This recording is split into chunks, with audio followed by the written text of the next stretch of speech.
Hello, beautiful people. I hope all is well. I hope all is well. It has been a long time since I have been in the office. And it's for a couple of reasons. One, I feel good.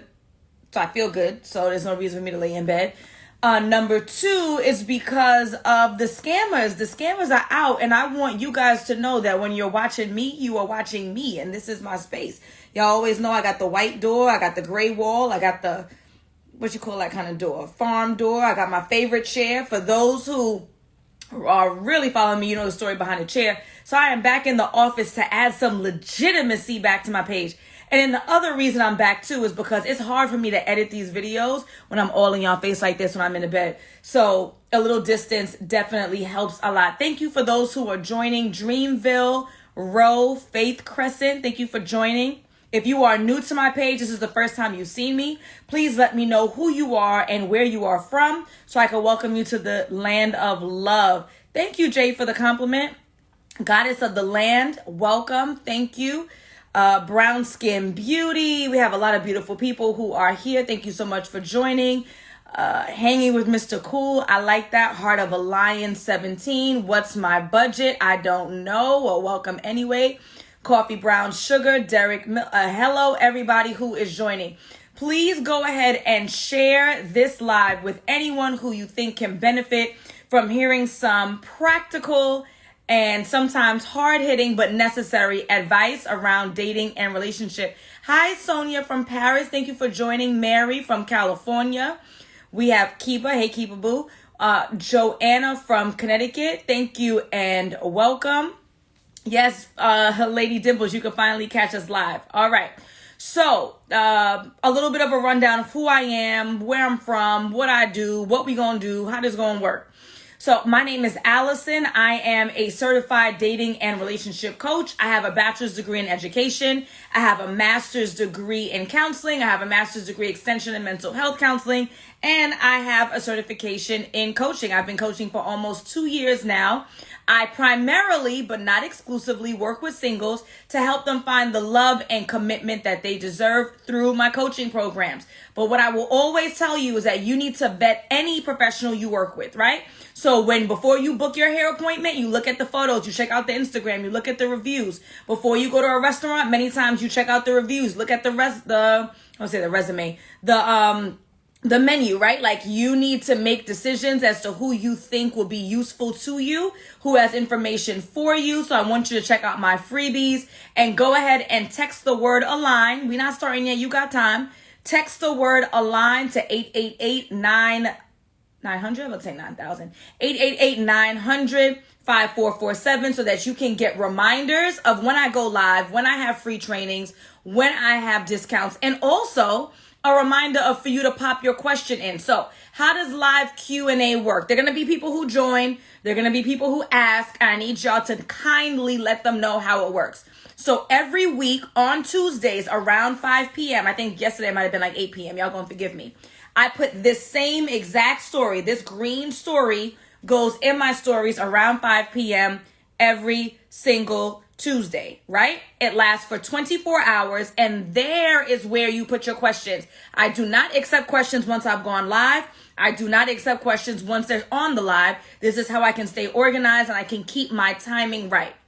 I do have a group that starts at 6 p.m. So we now have 37 minutes together. I'm going to try to get through everyone's question. Some of y'all are cheating and putting more than one question. I'm going to choose the question I like best.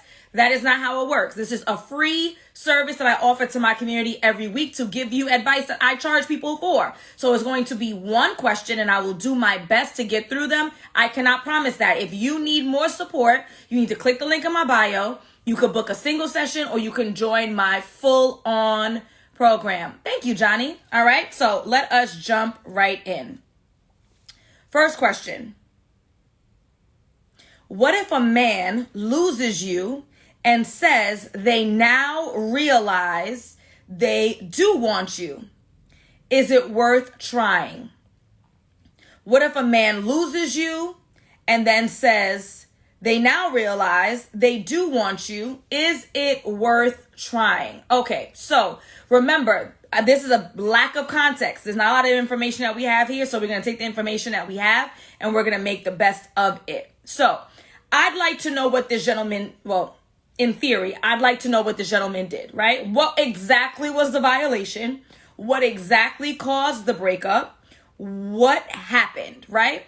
There are degrees of reasons to forgive, right? There are violations. There are times where some things are unforgivable. And as a result, it doesn't matter how apologetic someone is. It doesn't matter how much they claim that they've changed. You should not consider giving them a second chance because what they did was unforgivable. So really, I think that this goes back to what your non-negotiables are. What did this gentleman do that was the reason for your breakup? What did you potentially do that was a reason for your breakup? And then from there, you need to decide whether or not this is something that is even forgivable in the first place. Now, what's forgivable for one may not be forgivable for all, right? So, and I'm not here to judge that. I can tell you that if my husband had a baby with someone else that wasn't me, unforgivable, right? There's not enough apologies. There's not enough kisses. There's not enough gifts in the world. That's for me. For others, they'll decide something else. You have to decide whether or not what this person did was forgivable or unforgivable. If it is forgivable, then you may want to consider forgiving and you may want to consider giving this person another chance. Now, if what they did was forgivable, let's go with it's a forgivable thing. You also need evidence that this person has changed.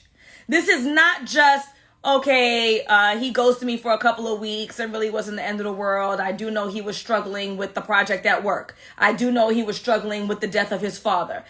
Right? Like, it needs to be that there was a violation.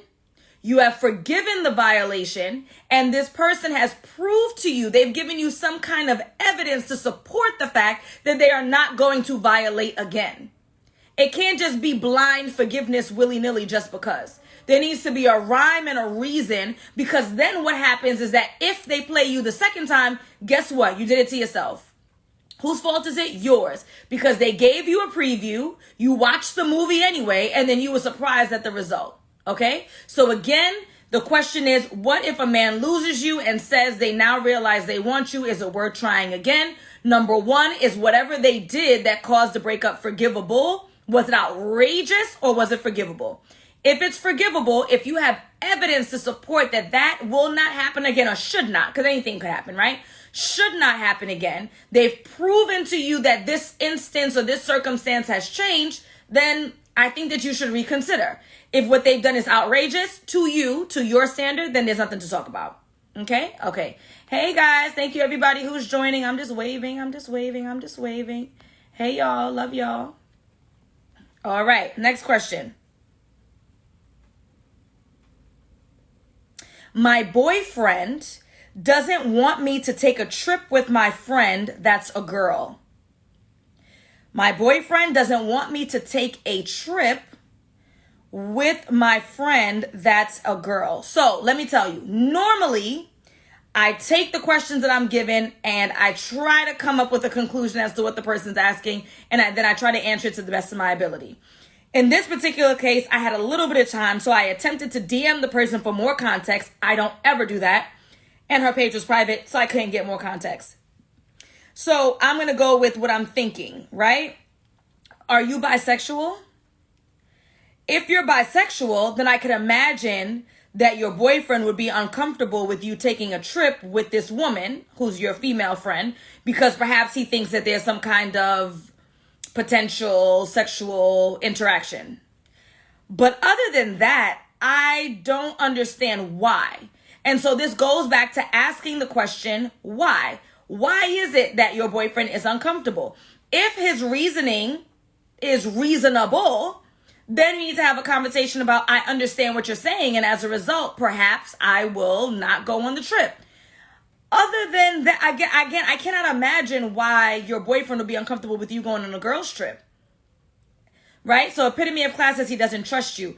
What is it that him and like the girlfriend and her friend are going to run the streets and be carrying on vacation, messing with other guys? I I need more context. I really can't get it, right?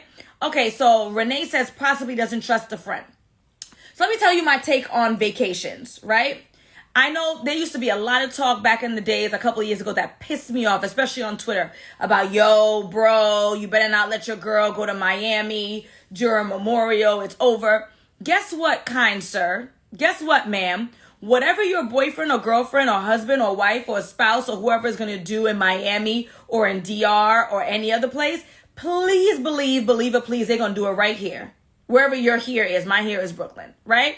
There is nothing in the air in Miami. There's nothing in the air in Jamaica. There's nothing in the air in Vegas that is going to convince someone that they are going to have a sexual relationship with a stranger or not just because they got on a plane.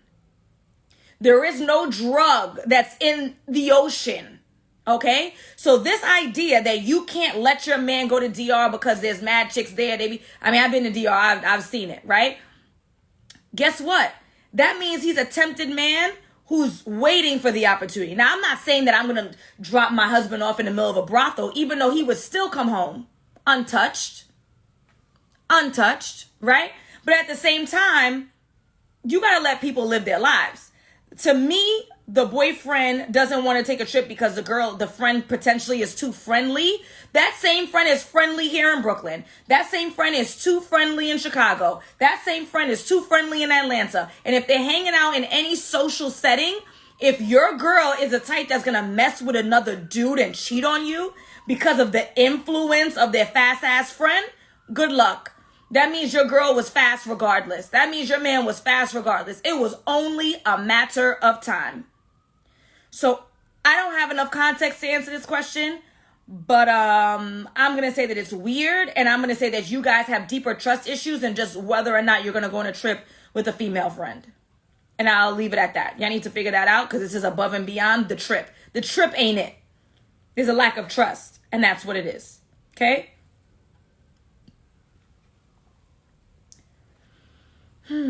He's very feminine.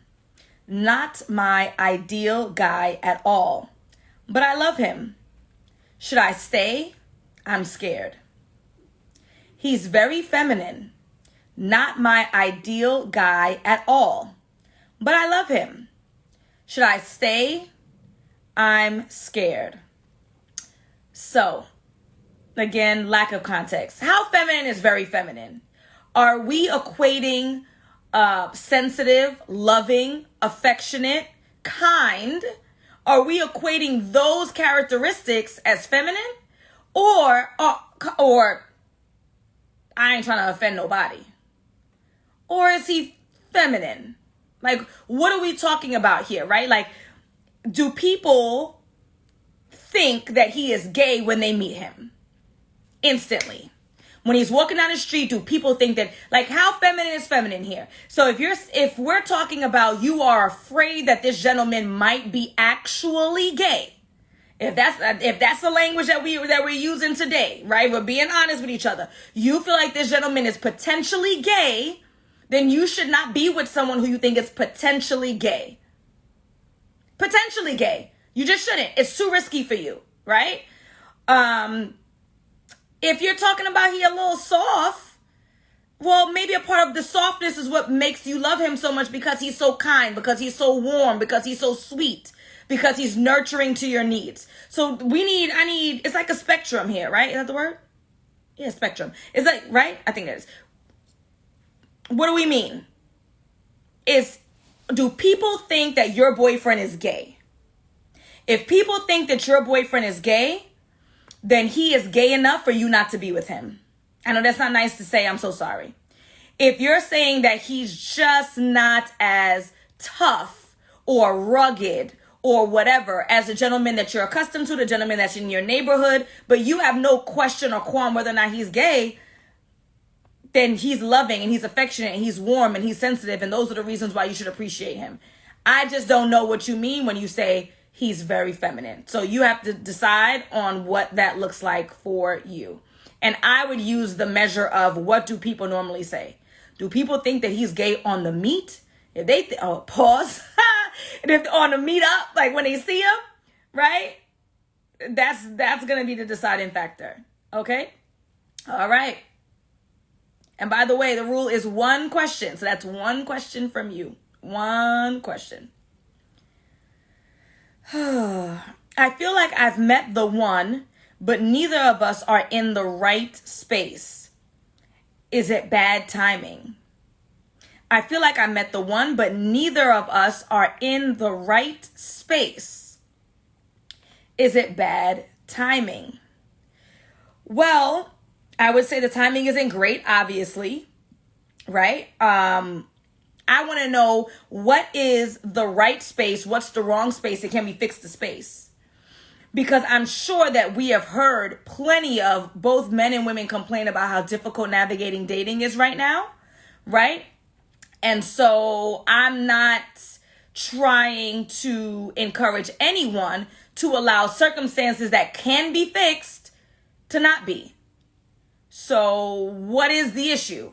What is it that you're not in the right space? How minor is this supposed right space? A lot of us are attaching like where we live or what car we drive or how much money we make or what job we have to decide whether or not we're in the right space. Now, I'm not talking about being homeless. I'm not talking about being unemployed, right? I'm not talking about being emotionally unstable. You need to be healthy, but you don't have to be perfect. There's no instance where, I'm going to break it to y'all, if you ain't know, you ain't even going to die perfect. Y'all going to die old and ripe. You're going to be 95 on your deathbed and you still not going to die perfect. You're never going to be in an instance where life is everything. You should be constantly growing and moving on, right? So when we say right space, what exactly does that mean? Is it something that's fixable?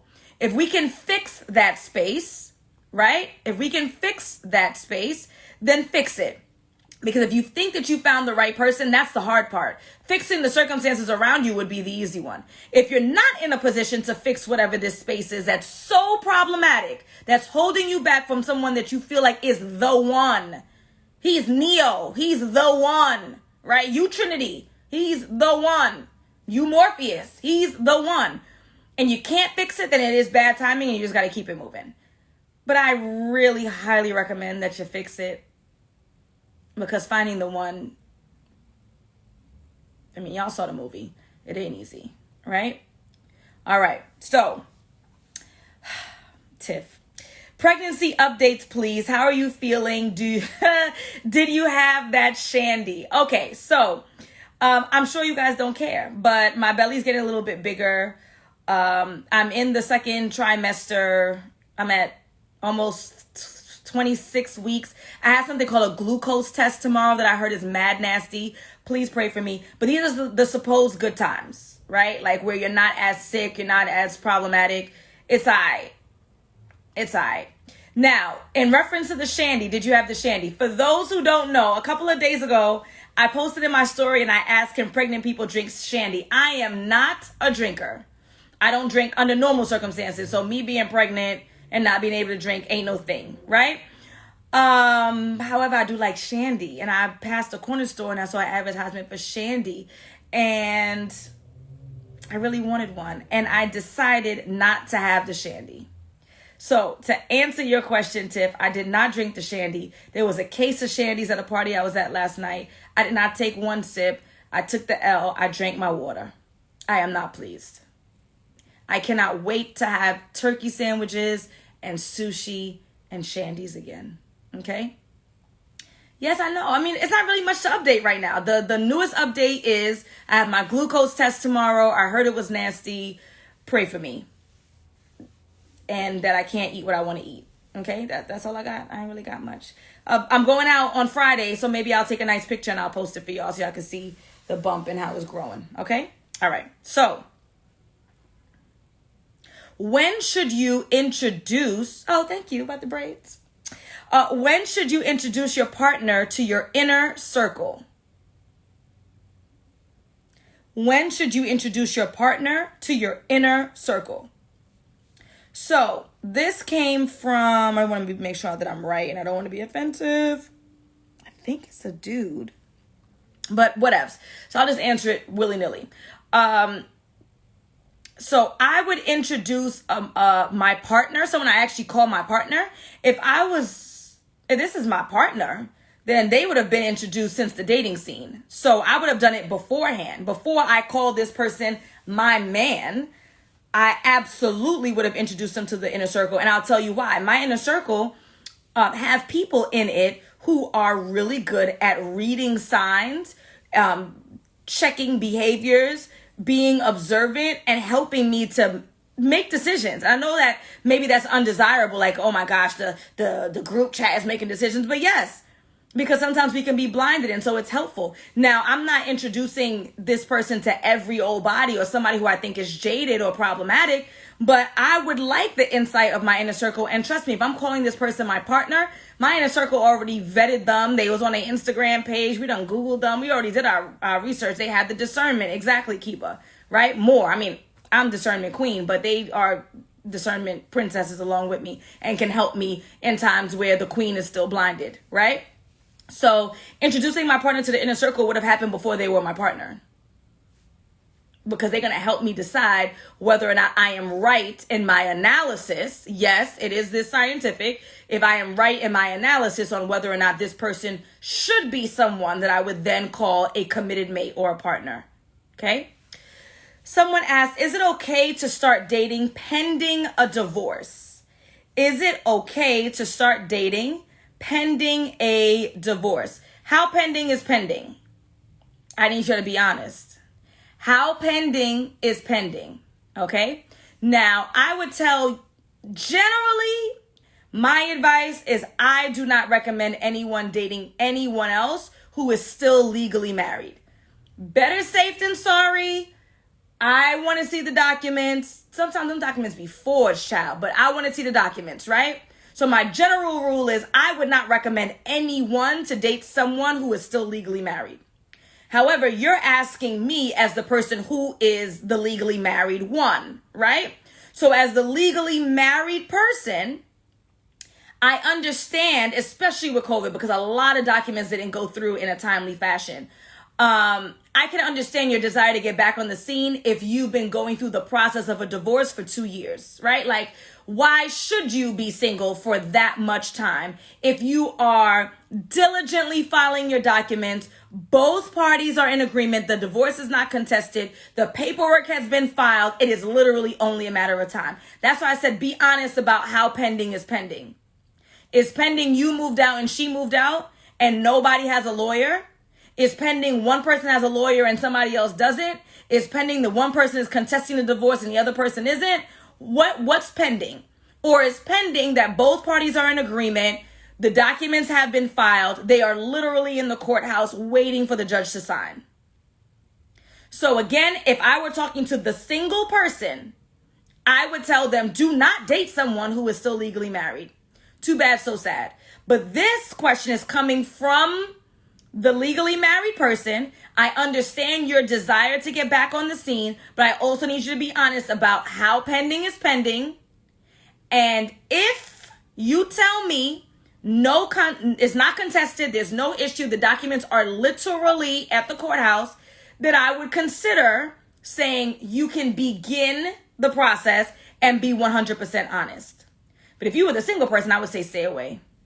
I know that's unfair, but that's just the truth of the matter, and we here to tell the truth, y'all. We got 17 minutes together. Let me tell you who I am. My name is Alison. I'm a certified dating and relationship coach. I primarily work with singles to help them find the love and commitment that they deserve. If you are struggling on the dating scene and you think that my approach is appropriate for you, I want you to go ahead and click the link in my bio so that you can book a consultation call. We will talk about whether or not you're a good fit, and I will tell you about my coaching program. As if you are ready. If you are not ready, it's A-okay, but what you're not going to do is book a call and waste my good 15 minutes. So what you're going to do is you're going to check out the freebies first. You're going to check out the free trainings first. You might even check out the low-cost masterclasses first and try to put some of those things in practice. And then if it's not working out for you, that's when you would move forward for the consultation call for the full length 6 months live coaching program. Live. That means you're going to see this face, me and you, and I'm pushing back and I'm asking questions and I'm overanalyzing and I'm holding you accountable. That is what we do in a live coaching program. It is a significant investment. I will not lie to you. Those details are on the website. Okay. Now we have 16 minutes together. Now this person has submitted like 3 questions, so now I'm going to choose the one that I want to answer. Okay. How to determine true viability when dating multiple people. How to determine true viability when dating multiple people.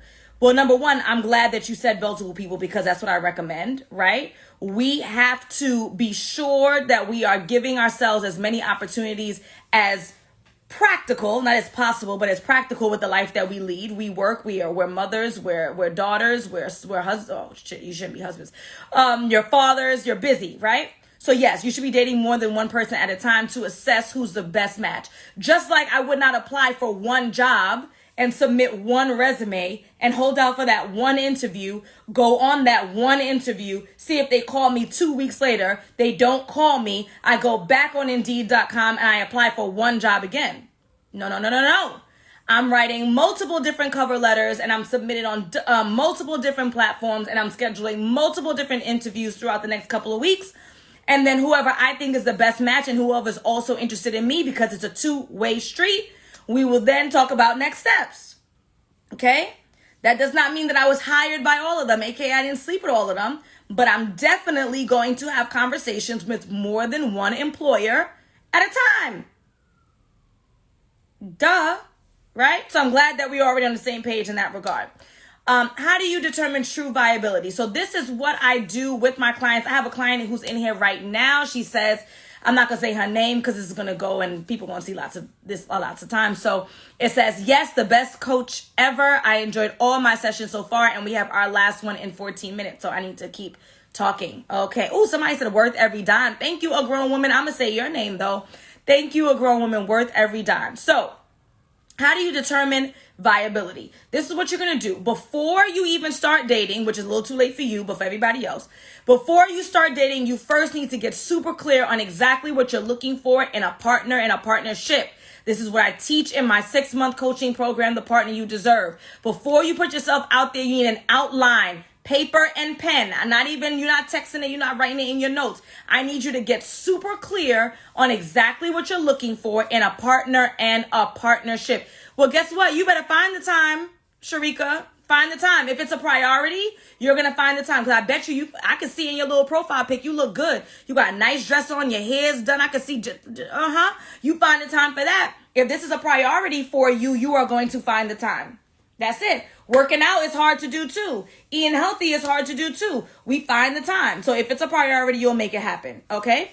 So viability. You are going to come up with a list of exactly what you're looking for in a partner and a partnership. The partner are your 5 to 6 non-negotiables. Those are the behaviors and traits that this person must at least seemingly have, because dating is a process. Dating is data. I'm collecting information based on my interactions with this person to assess if they are a good match for me. When I was dating my husband the second time, because we dated when we were kids, the second time I had conversations with him, I asked him about how he felt about marriage. I asked him about how he felt about having children. I asked him different questions, right? So I'm gathering information. I'm asking it in different ways so that I can see if whether or not he's telling the truth. Yes, I also coach men. Whether or not he's telling the truth, I'm asking in different ways. I'm gathering this information. I'm putting it in my mental Rolodex to see if he's a good match. Guess what? It worked out. It worked out. He's a good match, right? So this is how you assess whether or not someone is an appropriate match for you. First, you got to get clear on what you're looking for, and then you ask questions around it. Behaviors and traits. I did not say, is he 6'5"? I did not say, does he have a six-pack? I did not say whether or not he makes this big old $100,000. You live in New York. Good luck with your $100,000. You're just getting through, by the way. But whatever, right? Behaviors and traits that you're looking for in a partner. And then the partnership. What do they want out of it? Because on paper, someone can have all the things you're looking for in terms of character, right? But then they don't want the same things that you want. So guess what? The relationship won't work. Back to the question where someone asked about wrong timing. So you could be a good human being and you can have all the behaviors and traits I'm looking for. You're loving, you're affectionate, you're Christian, you're family oriented, or but you don't want any more children. But your dream is to live on a farm and raise your own chickens and do whatever, right? Like, we have to make sure that not only is the human being an appropriate match for what we're looking for as a person, right? But also that they have the same goals and desires that we have for our lives together, right? That's my French accent. Got that? So I say all that to say, when you're asking, how can you determine viability? You first need to know exactly what you're looking for. So many people don't have a clear vision as to what they're looking for and surprised they can't find it. Well, if you don't know what the color of the dress is, you don't know the size of the dress, you don't know the length of the dress, you don't know if it's going to be for a wedding or if it's for a picnic, then how are you ever going to find it? You need clarity. You need to be able to go on the website, click the filters and say, I wear a medium, I want the dress to be gold, and I need it to be maxi. You're going to find it real fast, right? We need to have those filters in place. That's how you figure out whether or not someone is at least seemingly a good match, and then you date accordingly, okay? Excellent. This person says, I DM'd you. All right, well, I don't accept DMs, so this is the right place to go, and I'm glad that you did it the right way. I DM'd you. How do you stop thinking about someone you were with for 6 months and talked about the future? He's now with his ex and he ghosted me. Okay, so what you're going to do is, the quick answer is, I have an absolutely free training. You're going to click the link in my bio. It's called From Breakup to Boot Up. It's an hour and a half that talks about how to get through a breakup. When you click on that free training, you're also going to be given an offer to purchase the extended 4.5-hour version of that training. So that's 6 hours of me talking to you to get your life together. And then you're also going to download the free ebook, Move On Sis, link in bio, Infinite Soul 30 Knows. So there are tons of resources for under $10. And that is going to help you to move on from an ex that clearly was not interested for whatever rhyme or reason. We don't know and we don't care. All we do is we talk about how we're going to move on from it. Okay? Y'all be cheating with these multiple questions, and I'm absolutely not going to answer them. What do you think about rekindling with someone who has more potential now? What do you think about rekindling with someone who has more potential now? Well, first of all, we don't date people off potential. We do not date people off potential. We date people based on who they are right now and how they present right now. I don't know what someone's potential is. I mean, I can have it in the back of my mind, right? Like, I can have in the back of my mind, oh, he's very driven. I can imagine that this guy's going to do well for himself. Oh, he's very loving. I can imagine that he could potentially be a loving guy, right? Like a loving dad or whatever. But we don't make any decisions based on their potential. We date people based on who they are and how they present right now. Okay? So, all that to be said, if you feel like that this person is presenting themselves to you as the type of person you want to date as they present right now, and they're interested in rekindling, and you're interested in rekindling, then rekindle. Kindle, all day long. But, and again, maybe I'm reading into this too much, but I just want to make it clear to anybody else who's listening. We do not date anyone based on their potential. We date them based on how they present in the moment. And if they are seemingly a good match based on what I just described, and if you're just joining, you can watch this back again, right? On how we know whether or not someone's a good match for us, then we pursue it. If not, if it's still, he just seems a little bit closer to what I want, but he's not what I want, then that ain't it. Don't bother. Don't waste his time or yours. Okay? All right. I think this might be our last question. Maybe I could get to... I'm 40 years old, working on a weight loss journey. Should I put myself out there or wait until the pounds are gone? I'm 40 years old, working on my weight loss journey. Should I put myself out there now or wait until the pounds are gone? You are absolutely not going to wait ever. Ever. Ever, ever, ever, ever, ever. You are going to put yourself out there right now, and you're going to continue to work towards your goals. You are never going to be perfect. Sorry to break it to you.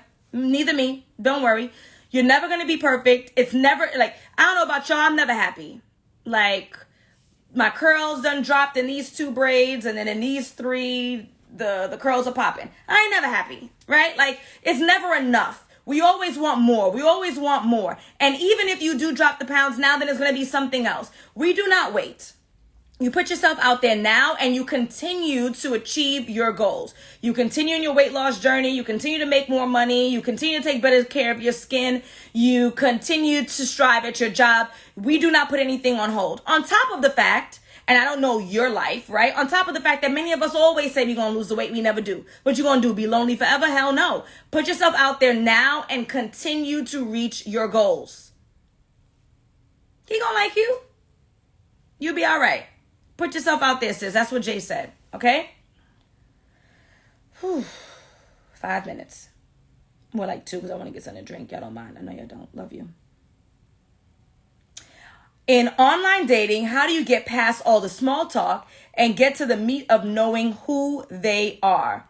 In online dating, how do you get past the small talk and get to the meat of knowing who they are? Asking questions. So, first thing, I don't recommend dwelling on the hello, good morning, how are you? Because then you're going to, I'm fine, how are you? And then it dies, right? Right there. What you're going to do is you're going to go onto their profile. You're going to look through something that they've said. You're going to look through their photos. And guess what? If their profile is blank, then they're not serious and we're not talking to them. And I don't care what anybody says. You can't take 5 minutes to post 3 photos. And the minimum is 6, but you know what I'm saying. You're going to go through their photos. You're going to look through what they've written. And then you're going to jumpstart a conversation based on that. Okay? Jumpstart it based on that. I'm looking through a profile. I see that Get Fit with Tiff is a coach and an instructor in New York and New Jersey. She does a lot of soca exercises. She does step aerobics, right? So I'm going to say something along the lines of, hey, good morning, Tiff. I hope all is well. I see you're really into fitness. Tiff is going to say, oh, yes, this is what I do for a living. I'm a coach. I love fitness. What about you? I go to the gym at least 3 times a week. I'm not really into the soca stuff, but I lift weights. Conversation, conversation, conversation, right? That is what's going to open up the door. You are going to look at their photos. You are going to look at the words on their profile, and you are going to start a conversation based on the information that is on their profile. Blue Eye Bandit said, okay, because the quality of black men is not there. I don't know what you mean, Blue Eye, because I got a wedding that's coming up that unfortunately I can't attend. That's in Virginia, of one of my clients who met her black man on Match in Virginia. So there's plenty of people. Nita's in here. She said she met her love on Match. I don't know if Nita, if your guy is black. But trust me, there's black folks that's on dating apps. Quality. There's good and bad on dating apps. There's good and bad in Starbucks. There's good and bad on the train. There's good and bad at your job. The same human beings that are on those dating apps in 2022. Maybe in 1999, where it was people who were socially awkward, right?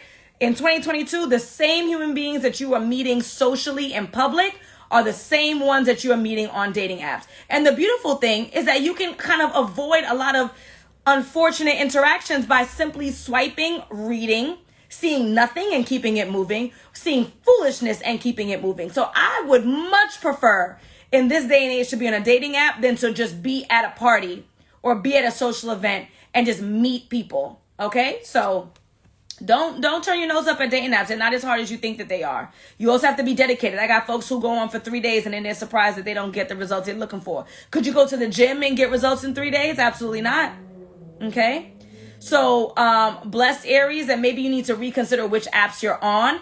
Maybe you need to, I don't know if you've paid for your profile. Paying for your apps also help, because then you can use the filters to find people who are closer to what you're looking for.